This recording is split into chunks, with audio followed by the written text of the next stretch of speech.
Hello friends, எல்லோருக்கும் வணக்கம். Welcome to young investor channel. Actually market updates பார்த்தீங்கன்னா கண்டினியூஸாக டிஸ்கஸ் பண்ணிட்டு இருக்கிறோம். ஸோ இதில் சில இம்பார்ட்டன்ட் அப்டேட்ஸ் எல்லாமே வந்திருக்குது. ஸோ இன்றைக்கி மார்க்கெட் லீவு.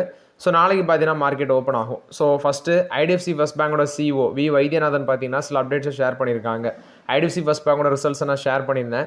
அதாவது மைக்ரோ ஃபினான்ஸோட ஸ்ட்ரெஸ் பார்த்தீங்கன்னா படிப்படியாக குறைஞ்சிட்டு வருது. அது ஒரு பக்கம் இருந்தாலும் ரிசல்ட்ஸில் ப்ராஃபிட் 75% இன்க்ரீஸ் ஆயிருந்துச்சு. ஆனால் ப்ராப்ளம் என்னென்னா குவார்டர் அண்ட் குவார்டர் பேசிஸில் பார்க்கும்போது ப்ராஃபிட் கொஞ்சம் அடி வாங்கியிருந்துச்சு. நெக்ஸ்ட்டு ஐடிஎஃப்சி ஃபர்ஸ்ட் பேங்கில் மைக்ரோ ஃபினான்ஸ் ஸ்ட்ரெஸ் வந்து பார்த்தீங்கன்னா ஓவர் அப்படின்னு சொல்லி வைத்தியநாதன் அப்டேட் கொடுத்துருக்காரு. ஃபினான்ஷியல் 26ல் நெட் இன்ட்ரெஸ்ட் மார்ஜின் 5.8% அந்த ரேஞ்சில் நாங்கள் க்ரோத்தை எக்ஸ்பெக்ட் பண்ணுறோம். டெபாசிட் 2.7 lakh crore இருக்கும். காசா ரேஷியோ ஸ்ட்ராங்காக இருக்கும். அசட் குவாலிட்டி ஸ்டேபிளாக இருக்கும் அப்படின்னு சொல்லி மென்ஷன் பண்ணுறாங்க. ரிட்டர்ன் ஆன் அசட்டும் ரைஸ் ஆகும்னு சொல்கிறாங்க. ஏன் அப்படி சொல்கிறாங்கன்னா, இப்போ நீங்கள் வந்த ரிசல்ட்ஸில் பார்க்கும்போது அந்த cross NBA plus net NBA அது பார்த்தீங்கன்னா டிக்ளைன் ஆயிருந்துச்சு. அதாவது ப்ராஃபிட் வந்து குவார்டர் அண்ட் குவார்டர் பேஸில் அடி வாங்கி இயர் பேஸில் இன்க்ரீஸ் ஆயிருந்துச்சு. ஆனால் அசட் குவாலிட்டி ஒரு நல்ல அசட் குவாலிட்டி, கிரெடிட் காஸ்ட்டும் டிக்ளைன் ஆயிருந்துச்சு. ஸோ ஃபினான்ஷியல் 26ல் அவங்க மென்ஷன் பண்ணுற மாதிரி net interest margin 5.8% growth, micro finance stress இதெல்லாமே ஓவர் ஆகிற பட்சத்தில் இந்த பேங்க் வந்து நல்லா பண்ண சான்ஸ் இருக்குது. ஆனால் நான் ரிசல்ட்ஸை வச்சு மார்க்கெட்டில் போட்டு புலந்துருவாங்கன்னு நினச்சேன் ஐடிஎஃப்சி ஃபர்ஸ்ட் பேங்க். ஏன்னா ரிசல்ட்ஸ் குவார்டர் அண்ட் குவார்டர் பேஸில் அடி விழுந்ததுனால அடி பலமாக இருக்கும்னு நினச்சேன். பட் பரவாயில்ல, அன்னைக்கு வந்த ரிசல்ட்ஸில் ஐசிசி பேங்கை தவிர மற்ற எல்லா பேங்க்ஸோட பெர்ஃபார்மன்ஸும், ஐசிசி பேங்கோட ரிசல்ட்ஸ் வந்துருந்துச்சு, ஹெச்டிஎஃப்சி பேங்கோட ரிசல்ட்ஸ் வந்துருந்துச்சு, ஃபெடரல் பேங்கோட ரிசல்ட்ஸ் வந்துருந்துச்சு. ஸோ அந்த பேங்க்ஸ் மோஸ்ட்லி எல்லா பேங்க்ஸோட ரிசல்ட்ஸும் வந்துருந்துச்சு.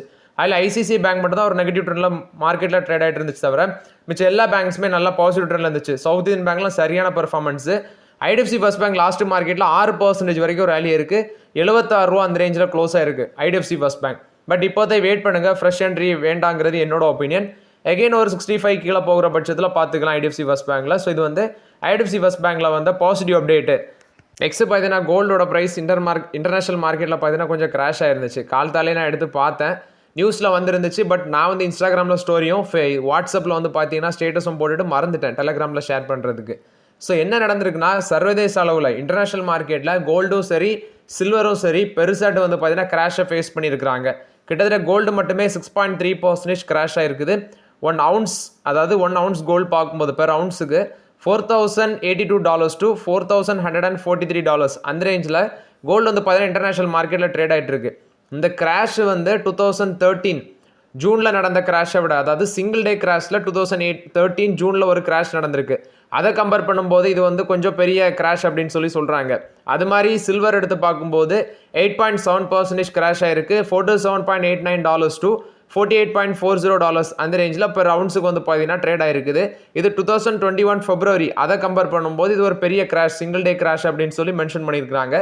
ஸோ இன்டர்நேஷனல் மார்க்கெட்டில் கோல்டு சில்வர் விழுந்திருக்கு. இன்னைக்கு நம்ம மார்க்கெட்டு ஓப்பனில் இல்லை, ஷேர் மார்க்கெட் க்ளோஸில் இருந்ததுனால நானும் எனக்கு இன்றைக்கி என்ன டவுட்னா, மார்க்கெட் இன்றைக்கி திறந்தோன்னு போட்டு புலந்துருவாங்கன்னு நினச்சிருந்தேன். 9 மணி ஆகணும்னா நான் வந்து இன்றைக்கி மார்க்கெட்டே கிடையாது அப்படின்னு சொல்லி நெக்ஸ்ட்டு பார்க்கும்போது தான் தெரிஞ்சிச்சு நாளைக்கு என்ன கண்டிஷன் தெரில மார்க்கெட்டு. ஏன்னா அமெரிக்கன் மார்க்கெட் எப்படி க்ளோஸ் ஆயிருந்துச்சுன்னா ஒரு ஃப்ளாட் ரியாக்ஷன் இருந்துச்சு. 2 இண்டெக்ஸ் ஒரு ஃப்ளாட் பாசிட்டிவில் இருந்தாங்க, ஏதோ ஒரு இண்டெக்ஸ் நெகட்டிவில் க்ளோஸ் ஆயிருந்துச்சு அமெரிக்கன் இண்டெக்ஸ். இதில் என்ன ஒன்று கவனிக்க வேண்டியதுன்னா, அது கோல்டு வந்து நிறைய பேர் எப்போ ப்ரோ இறங்கும் அப்படின்னு சொல்லி கேட்டுட்டு இருந்தீங்க. இன்றைக்கி நம்ம சென்னையில் கூட பெர் சவரனுக்கு 2200 ஏதோ கோல்டு இறங்கி இருந்துச்சுன்னு நினைக்கிறேன். ஸோ எனக்கு தெரிஞ்சு கோல்டு நிறைய பேர் பீக் லெவலில் இருக்கும்போது வாங்க முடியலையே, ரொம்பவே மேலே போயிருக்கு. இன்னும் ஒரு 10 to 15% கிராஷ் ஆனால் கூட நிறைய பேருக்கு யூஸ்ஃபுல்லாக தான் இருக்கும். ஏன்னா கோல்டு வந்து பார்த்தீங்கன்னா என்ன தான் ப்ரைஸ் கூடினாலும் நிறைய பேருக்கு அது வந்து லைஃப்பில் ஒரு தேவையான பொருளாக இருக்கிறதுனால நிறைய பேர் அதை வாங்குறதுக்கு விருப்பப்படுறாங்க. இன்னும் கொஞ்சம் இறங்கிச்சுன்னா மிடில் கிளாஸ் பீப்புளுக்கு ரொம்பவே யூஸ்ஃபுல்லாக இருக்கும். இது வந்து கோல்டு சில்வரை பொறுத்த வரைக்கும் அப்டேட்டு. நெக்ஸ்ட் பார்த்தீங்கன்னா ஆல்ரெடி நம்ம டிஸ்கஸ் பண்ணியிருந்தோம், ரஷ்யா ஆயிலை வந்து பார்த்தீங்கன்னா நம்ம வாங்கிட்டு இருக்கோம். ஆக்சுவலி யூஎஸோட பிரசிடென்ட் என்ன சொல்லியிருந்தாருன்னா, நாங்கள் வந்து இந்தியாவோட பேச்சுவார்த்தை பண்ணிட்டோம், ரஷ்யாட்ட வந்து ஆயில் வாங்குறத இந்தியா ஸ்டாப் பண்ண போகிறாங்க அப்படின்னு சொல்லி யூஎஸோட பிரசிடென்ட் டொனால்ட் ட்ரம்ப் சொல்லியிருந்தாரு.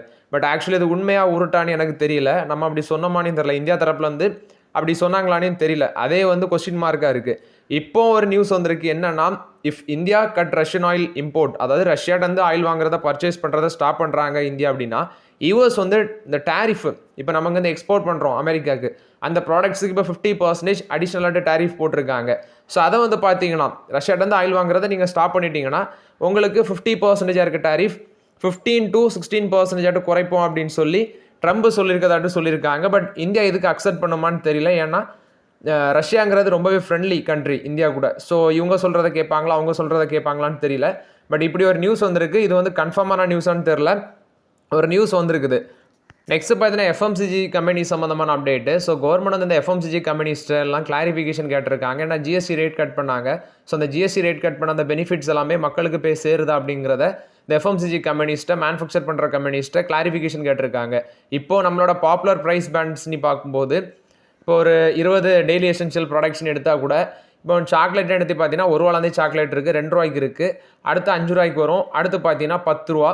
மேக்ஸிமம் இந்த மில்கி பார் அதெல்லாம் ₹20, ₹30, டெய்ரி மில்க் அதெல்லாம் ₹100, ₹140 இருக்குது. பட் எசென்ஷியல் ப்ரைஸ் நீ பார்க்கும்போது ₹1, ₹2, ₹5, ₹10 இதுதான் ஸ்டார்டிங்கு.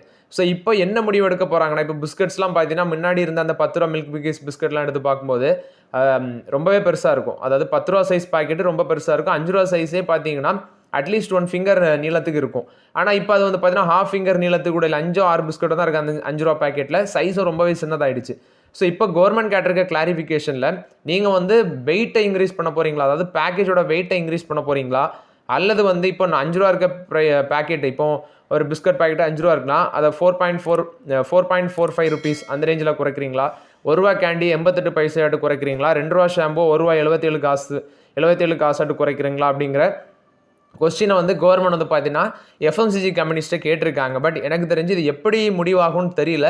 பட் வெயிட் பண்ணி தான் பார்க்கணும். ஸோ இப்போ பிஸ்கெட்ஸ்லாம் ₹5 இருக்கிறது ₹4.45 அப்படி கொண்டு வர மாட்டாங்க.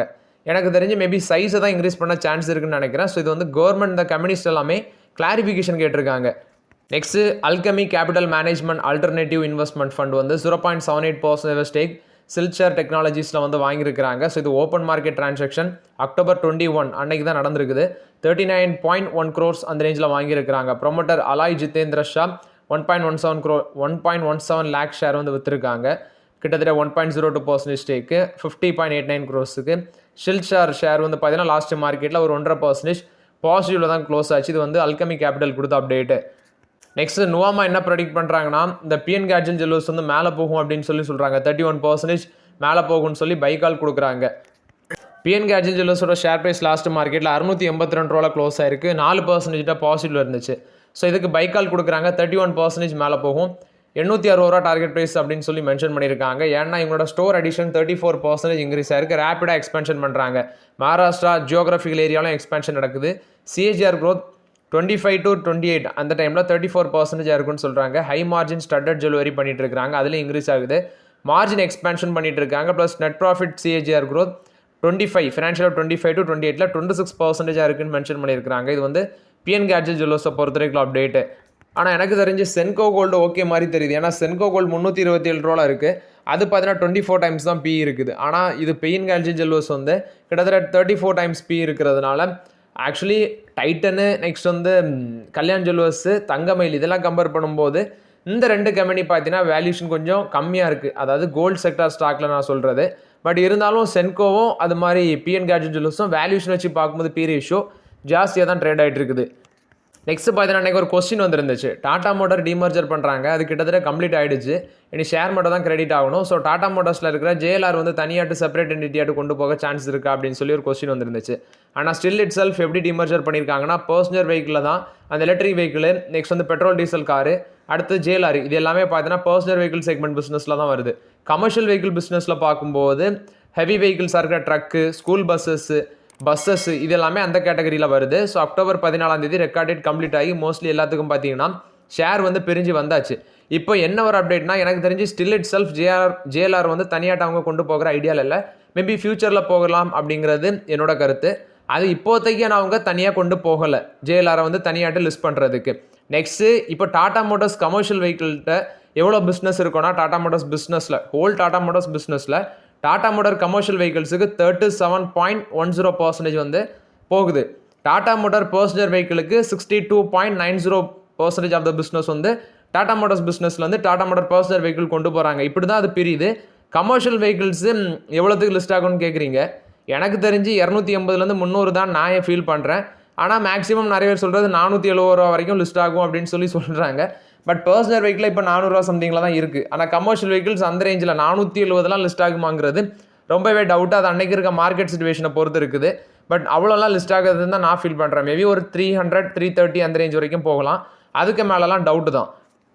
டாரன் ஃபார்மாவில் வந்து அப்டேட் இவங்க ஜேபி கெமிக்கல்ஸை பார்த்தீங்கன்னா அக்யூஷன் பண்ண போகிறாங்க 19,500 கோடிக்கு. ஸோ அந்த அக்யூசிஷனுக்கு competition commission of India clearance கொடுத்துருக்காங்க. ஸோ இப்போ இது வந்து ஜேபி கெமிக்கல்ஸை டாரன் ஃபார்மசூட்டிகல்ஸ் வாங்க போகிறாங்க. இது வந்து டாரன் ஃபார்மாவை பொறுத்த வரைக்கும் அப்டேட்டு. நெக்ஸ்ட் பார்த்தீங்கன்னா என்எம்டிசி உங்கள் அயனோர் ப்ரைஸஸ் வந்து ரிவைஸ் பண்ணுறாங்க. ஸோ இப்போ பேலியா லம்பு பார்க்கும்போது 66.5% இருக்குது 10 to 40 mm.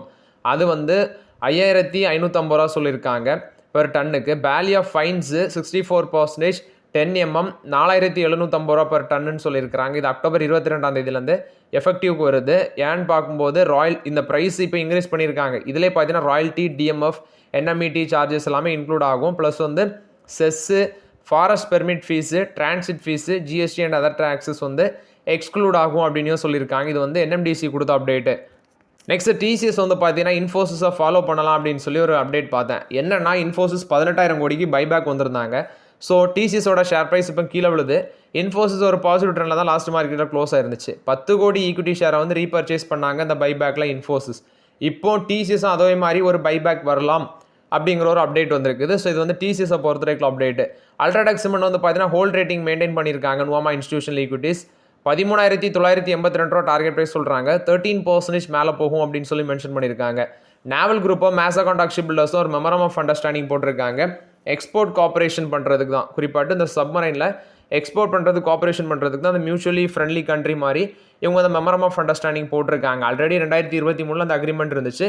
அந்த அக்ரிமெண்ட்டை தான் பார்த்தீங்கன்னா இப்போ எக்ஸ்டெண்ட் பண்ணுறாங்க.